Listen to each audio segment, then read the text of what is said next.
this one real quick. Is it Tracy? Yeah. How you doing, Tracy? Okay. Do you have a question for us? I do. When we take the Bible, if you take it all the way back, All the way back I'm to talking where? about all the way back before there was time. Did you know, everyone talks about creationists and evolutionists agree on one thing?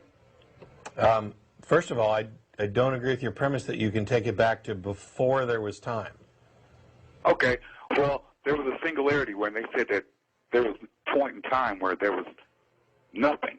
That's what evolutionists said. You go back in time to a point where there was absolutely no molecules, no nothing, and all of a sudden there was a bang. No. First of all, evolution relates to biology. It only deals with what happens to life after it forms. It has nothing to do with cosmology or the universe or abiogenesis or anything like that. So evolution, evolution has nothing to say on that. However, what you're saying about going back to a time when there was nothing, while we don't know exactly how the universe started, the prevalent theories don't say there wasn't anything. As a matter of fact, the first law of thermodynamics is that matter and energy can't be created or destroyed. They can only change form. So that would dictate that the universe has always existed in some form. Now, can you give me a lowdown on the Big Bang Theory then? What is the Big Bang Theory in your mind? That's kind of what I was just doing. Basically, if you trace back, and the Big Bang has been confirmed, it's as much of a confirmed theory / fact as anything else you'll find. The cosmic background microwave radiation, which was predicted by the Big Bang Theory, has been measured, and it matches dot for dot. But 14.5 billion years ago or so, the math, we can't get back past the Planck time, which is a very tiny unit of time between the actual moment of the explosion, of the singularity, or the beginning of the expansion of the singularity. So we can't trace back any farther than that. So anything further back is speculation right now. I got you. I see your point. Okay. Now, physicists, and Tracy pointed this out the other day, physicists will often say that time began with the Big Bang. Yes, that's what they're talking about. That's the way I understood it from my school. Yeah. What they're talking about is that time, in the sense of the way Hawking says it is that because we can't talk about anything prior to the point of expansion, he says you might as well cut those things out of the theory. He's not saying that time didn't exist. He's saying there's really no point talking about it prior to the formation of the current incarnation of the universe. So time it's not that he's saying it didn't exist. He's simply saying it's not important until this universe forms. Because at that point, we have something we can measure. Prior to that, we have nothing we can measure, and so we can't really talk about it. And so let's just say, for the sake of the theory, time starts with our universe. So it's not that he's saying that it actually started with the universe. He's simply saying that's when it becomes relevant to us. However, since we don't actually know or even have a good theory understanding of the beginning of the current state of our universe, and now that we've cleared up the definitions, what was the actual comment or point that you were going to make? My point is simply this, and I'm sure you've heard it all before.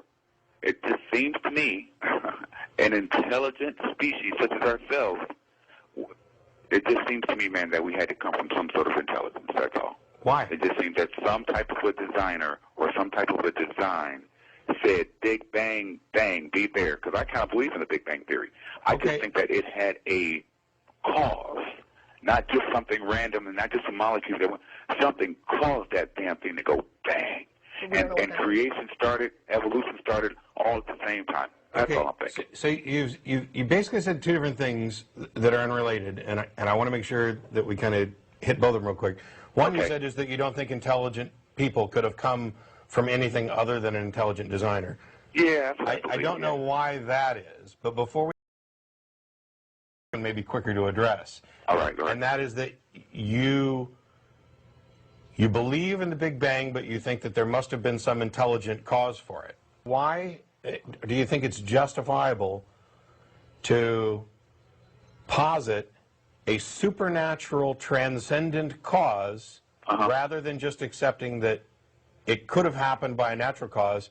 Yeah, what's natural though, man? What made natural? What made nature? I just want to know the why behind the why. That's just how I'm designed. You're asking the wrong questions. You're asking all the wrong questions, and all of your questions... Well, maybe I'm talking to the wrong guy about the right questions. Maybe that's it. Well, if you'd let me finish real quick. Go ahead, buddy. Go ahead. The reason you're asking the wrong questions is because your questions presume the nature of the answer. It's like saying, why did the universe exist? That's the wrong question. The question is, the universe exists. What is the explanation? By asking what the explanation is, that leaves open any possibility. And it could be that the explanation is some God type thing created it. Or it could be that it occurred by natural processes that we don't have an understanding of. But when you say why, you imply purpose and design. I sure do. I sure do, man. Yeah, well, you're right. And I do that on purpose. That narrows the possibilities of the answers. It narrows the directions in which you can look for answers. So basically, you're answer and then going looking for it. And when you don't find anything that's satisfying, you feel justified in presuming that your original presumption was correct. And that's not the way science works. That's not the way we learn or understand anything. And if we have no way of investigating and no way of understanding what happened prior to the Big Bang, then it's asinine to speculate about the cause, and it's incredibly asinine to make up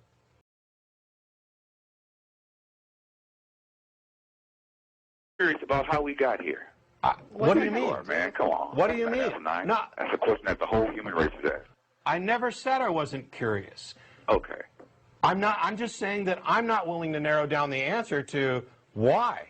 All right, I'll put you on that. I'm open to any answer. Oh God, your mind is at least partially closed because you are narrowing the possible answers to only those that you're most comfortable with.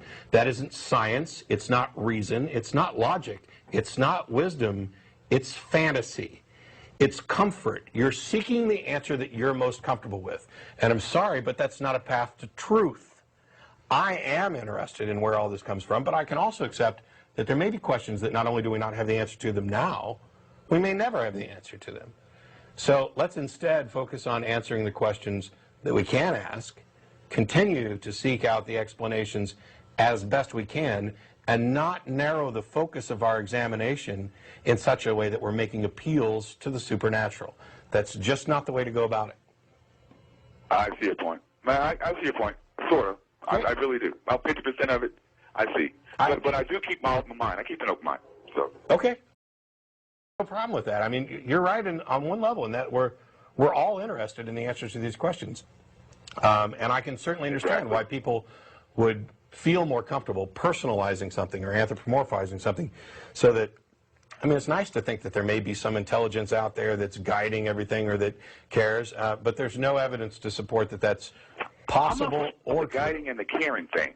I do think that somehow or another some type of intelligent design created it. Okay, and what created that intelligence? And see, there you go. And that's the sad thing. You're right. You can go backwards and backwards and backwards. So I don't know, man. Because you just did one of the most beautiful, honest things ever, and that was you said the words, I don't know. Okay. And that's it. I mean, that doesn't mean you stop looking. You know when you stop looking is when you have an answer. And that's one of my biggest objections to religion, is because religion pretends to offer answers. All the answers. That stop investigation. There you go.